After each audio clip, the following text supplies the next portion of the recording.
Le plus important, ce n'est même pas de remporter un trophée juste pour se couvrir de gloire, mais de s'aimer par nos messages, la graine du patriotisme dans le cœur de ces millions de personnes qui nous écoutent. Un véritable patriote, c'est ainsi que l'on raisonne. Savoir que la patrie est plus importante. Chaque personne, en son fort intérieur, se reconnaît dans un type d'activité particulier. Et moi, personnellement, j'ai toujours refuté cette identité qui venait naturellement à moi. Et finalement, quand j'ai décidé vraiment de faire le pas, j'ai vu que c'est ce qui me correspondait le plus, le slam.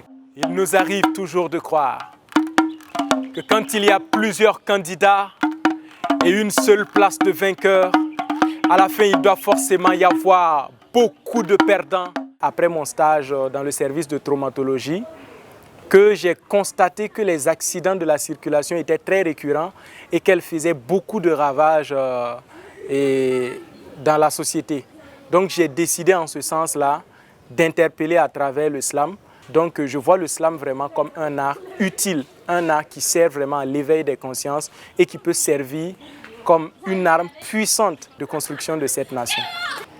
On dit que c'est difficile de poursuivre 2 lièvres à la fois, mais c'est possible quand les 2 lièvres vont dans la même direction. J'ai essayé d'utiliser le slam pour aller dans le sens de ma médecine. J'aime le dire, mon slogan c'est « prescrire des ordonnances verbales pour éviter d'avoir à prescrire des ordonnances écrites ». On peut utiliser le slam pour faire de la thérapie.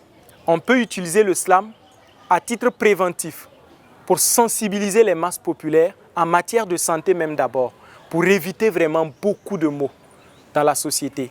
Donc quand on trouve sa passion et son métier, il faut leur trouver un point commun et les faire converger vers le même point.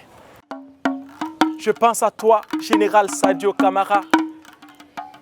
Tu demeures dans nos cœurs, jamais l'Alliance ne t'oubliera. Les soldats ont souvent eu recours aux armes parce que les civils ont fait couler beaucoup de larmes. La main qui a poignardé aujourd'hui sans regret a souvent été celle qui a été tendue hier sans réponse. Quand on est artiste slameur, il y a des restrictions. Il y a des festivals auxquels on ne souhaite pas forcément avoir des slameurs. Donc il y a beaucoup d'événements auxquels les autres artistes peuvent facilement prendre part et qui sont un peu moins accessibles pour les slameurs. Donc cela freine beaucoup d'artistes dans leur lancée. Voilà, surtout que le slam c'est de la poésie. Il ne faut pas entre-temps occulter également le côté poésie juste pour ambiancer les masses populaires. On tente toujours d'intégrer des mots en langue nationale pour que les populations également se reconnaissent à l'intérieur. Et ça se fera forcément un jour, voilà, pour pouvoir étendre vraiment la sphère d'impact de cet art-là. Il y a plusieurs compétiteurs à cette semaine nationale de la culture. Pour une seule place de vainqueur.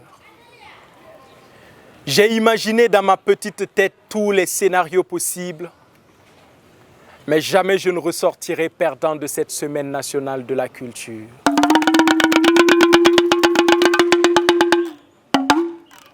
Choqué?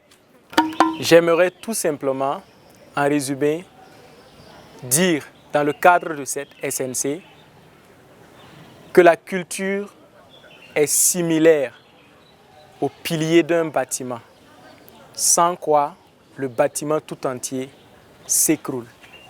Si nous abandonnons notre culture, nous cessons tout simplement d'exister.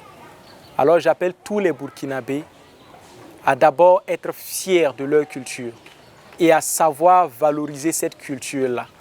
Nous avons plusieurs fois vu des gens venus de l'international être ébahis, être surpris de découvrir notre culture.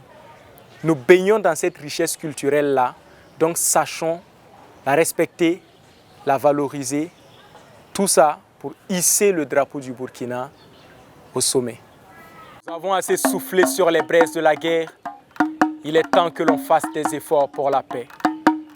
Alors sachez que notre personne d'accord, mais la patrie d'abord.